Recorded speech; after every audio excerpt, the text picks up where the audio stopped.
अब चीजों को थोड़ा सा आगे बढ़ाते हैं और बात करते हैं एक रिजिड बॉडी के बारे में जिसके अंदर बहुत सारे पार्टिकल्स हैं और उनमें से किसी दो पार्टिकल्स की वेलोसिटीज हमें मालूम है।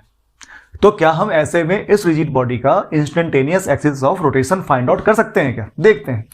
हमने यहां पर एक एग्जांपल लिया है जिसके अंदर एक रिजिड बॉडी को कंसीडर कर रहे हैं और इस रिजिड बॉडी के अंदर दो पार्टिकल्स नोन हैं। एक पार्टिकल है ए, दूसरा पार्टिकल है बी।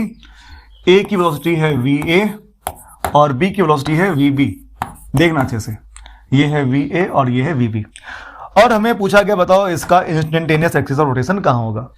मैंने इसको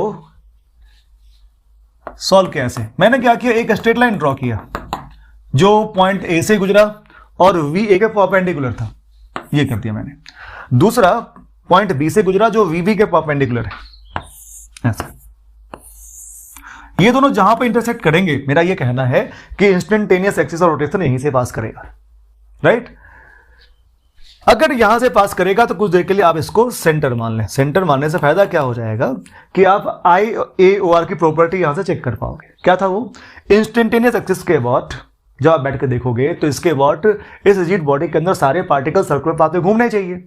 तो मान लेते हैं यहां बैठ के आपने जब ए को देखा और ए अगर सर्कुलर पाथ में घूम रहा है तो इसका मतलब ये तो कंफर्म है कि अगर ये ऐसे घूम रहा है तो वी ए को टेंजेंशियल वेलोसिटी बनना चाहिए। तो देखो ये हो गया रेडियल लाइन और ये हो गया टेंजेंशियल, तभी तो एंगल 90 डिग्री है। सिमिलरली ये कहानी बी के लिए भी सही होनी चाहिए, यानी इस इमेजिनरी सर्कुलर पाथ के लिए वी भी बन गया tangential velocity of point B. और ऐसा तभी होगा जब दोनों सर्कुलर पाथ में घूम रहे होंगे।